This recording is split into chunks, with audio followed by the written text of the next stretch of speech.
Bien, Florencia, candidata en segundo lugar a diputada nacional. No, en primer lugar. En primer lugar. En nuestro partido hacemos asambleas, es totalmente democrático, no viene ningún dirigente a decirnos a quién votar como candidato, a imponernos ningún candidato. Así que bueno, tengo la responsabilidad de mis compañeros militantes que me eligieron a mí para ocupar el primer lugar de la lista. Contanos de dónde venís políticamente, tu trayectoria, tu militancia. Bueno, yo empecé a militar primero en el movimiento ambientalista, por decirlo así, contra la represa Noa Corpus en el 2007. Fue el semillero ese. Claro, el semillero, ya venía con esa conciencia ambiental de alguna manera, siempre, sí, posadeña, nací en Posadas. Y también de una familia muy militante, muy politizada. Y bueno, a partir de esa asamblea Noa Corpus, que fue todo un movimiento provincial, una gran organización, ya al tiempo después me empecé a organizar con el Partido Obrero, que en esa época éramos 3 o 4, sí. Y bueno, hoy por suerte hay un desarrollo mucho más amplio en varios puntos de la provincia. Hay un fenómeno político, para bien también, es que gremialmente, y también políticamente, la izquierda empezó a tener un crecimiento. En la cuestión sindical creo que por los burócratas que están siempre representando a los trabajadores y que está ya demostrado que no están representando a las totalmente. Ya vemos la vergüenza que es la CGT y todos los gremios. Y por otro lado la gente, en un momento que es extremo y que la derecha representa lo que estamos viendo ahora, encuentran la seducción o la ausencia del progresismo radical y del peronismo, que digamos en teoría representaba a lo más popular. La izquierda empezó a tener ya un lugar, ¿no? Un crecimiento, ¿no? Claro, son muchos años de militancia acá en la provincia y siempre del mismo lado, eso también. Nosotros nos cambiamos de nombre y tenemos que andar cambiando cada elección de nombre de frente porque siempre mantuvimos el mismo programa, siempre en las calles, enfrentándonos al ajuste, porque sabemos que estas políticas no vienen de ahora. Y sobre todo hoy escuchando, bueno, la editorial de ustedes, como arrancando, pensaba en esto que hablabas de los dos modelos de política y hablabas de lo macro y de lo micro, y en realidad yo pienso que hay en realidad dos modelos de FMI sí o FMI no. Y eso hay que ser claro y radical en ese sentido, porque lo que ha pasado es que todos los gobiernos que se han sucedido durante la democracia han avalado una deuda que es ilegítima, ilegal, y que tendríamos que desconocer porque implica el ajuste, implica el recorte a los presupuestos educativos, en salud pública, en discapacidad, y es una deuda que fue contraída de manera totalmente ilegítima, no pasó por el Congreso, y que han convalidado todos los grupos políticos que están en el Congreso, y que por lo tanto no podemos tener confianza en que esos grupos, dado la discusión del FMI, van a volver a convalidar la deuda con el Fondo Monetario Internacional, que es un mecanismo de saqueo. Esto tenemos que tener en claro.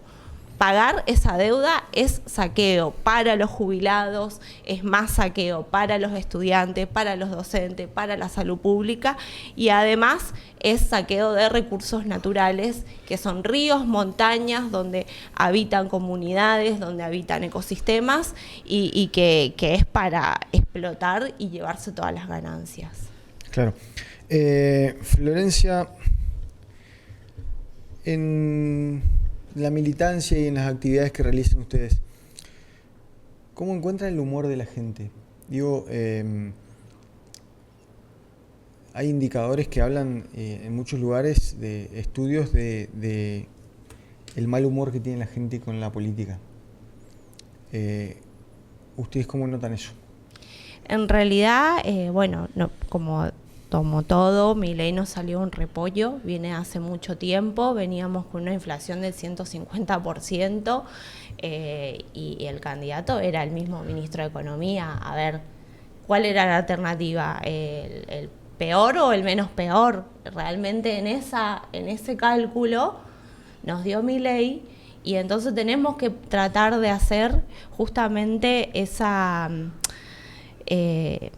ese puente con toda la sociedad, con toda la sociedad trabajadora sobre todo, de qué realmente es el gen de esta crisis económica, que lleva a una crisis política también, que es, de nuevo, una deuda que estamos pagando, que nos están saqueando todo. Entonces, ahí de nuevo es explicar esto con la gente.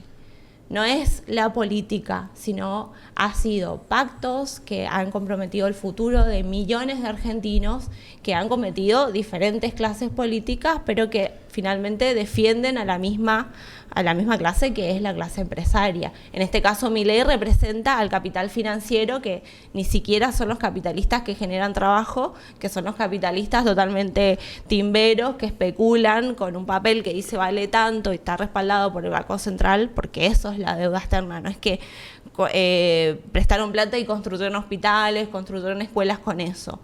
No, prestaron plata y comprometieron el futuro de décadas. Entonces nuestra militancia es explicar esto, explicar por qué llegamos hasta acá. Llegamos porque hubieron 23 préstamos con el Fondo Monetario Internacional, y eso es plata que no se invirtió en los supuestos derechos que decía defender el peronismo en su momento en el gobierno de Alberto, y que no se defendieron. O sea, sabemos que la salud pública no viene desde estos 2 años de Milei, en el estado de precarización, lo mismo con la educación pública. Obviamente eso no quiere decir destruir lo que hay, sino mejorarlo, pero bueno, es una tarea de explicar, de politizar. Lamentablemente a nosotros como izquierda no nos dan muchos espacios en los medios, entonces nos toca el boca en boca, ver este enojo en las calles. Es también, en principio fue miedo, porque a organizaciones como la nuestra, como que tenemos el Polo Obrero, que trabajan a nivel territorial, tenemos comedores y todo que fueron cerrados porque nos quitaron la comida, que era lo más básico.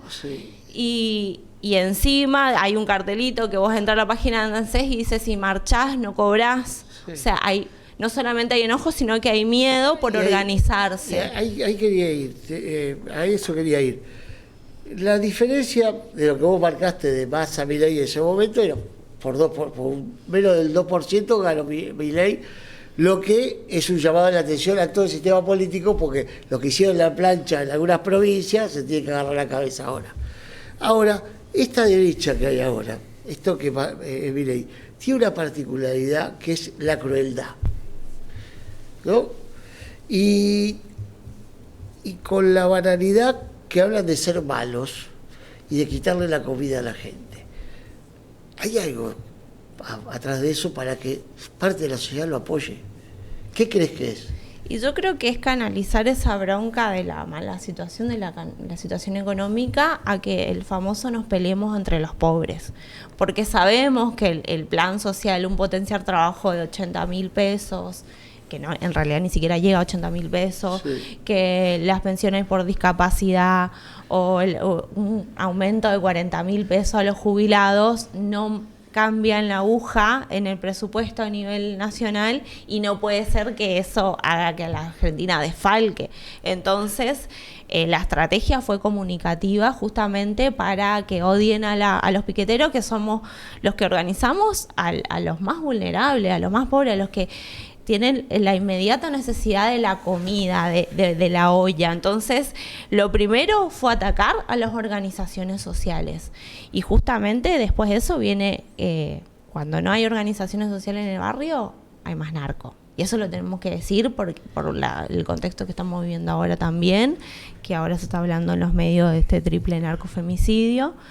Y entonces, bueno, esa bronca sabemos que se puede canalizar, y se puede canalizar contra los inmigrantes, se puede canalizar contra otro trabajador. A nosotros cada vez que protestamos nos dicen: vayan a laburar, que tenemos que agachar la cabeza y seguir laburando 16 horas por día, cuando hace décadas Primero que no hay trabajo y segundo, cuando hace décadas ya se ganó el derecho a las 8 horas laborales. Eso fue una lucha histórica internacional del socialismo, justamente, no porque no fueron los capitalistas buenos que dijeron tienen que laburar 8 horas, sino que hoy estamos laburando 12, 14, haciendo changas, ni siquiera está toda esta movida de Uber y toda la reforma esta digital, que tampoco tenés tus compañeros de trabajo para organizarte en un sindicato. Está todo muy a nivel individual, entonces la tarea es titánica justamente porque es explicar a los compañeros, las compañeras, que tenemos el derecho a organizarnos, que la única salida es colectiva, porque realmente, por más de que trabajemos 12, 14, 16 horas, no va a alcanzar, porque después tenemos que volver a nuestras casas y seguir trabajando las mujeres, porque somos las que cuidamos, y al final y al cabo apenas podemos llegar a fin de mes o no llegamos, o sea, cada vez estamos más precarias. Entonces, esa es una realidad que no se cambia individualmente, se cambia colectivamente y sobre todo parando el saqueo que tiene que ver con estas deudas que toman estos timberos que realmente están rifando la plata y el futuro de la Argentina. Florencia, gracias por haber venido, gracias por tu tiempo. 30 segundos tenés para hablarle a esa cámara, decirle al misionero ¿Por qué tenés que votar? Lo que quieras. Bueno, somos el partido del obrero, estamos más a la izquierda que nosotros, no hay nadie en la boleta, así que estamos a la izquierda de la boleta, no nos vendemos, no vamos a cambiar nuestro voto, estamos en contra del FMI por la defensa de las jubilaciones, de las universidades, de la educación pública y la salud pública, y bueno, siempre estamos en la calle en las luchas a pesar de cualquier gobierno que pase, así que nos van a encontrar del mismo lado. Muchas gracias por haber venido, te llevas la taza del Ciudadano Cerro Vela. Gracias por la invitación. Gracias, Florencia, suerte y hasta la victoria siempre. Bueno.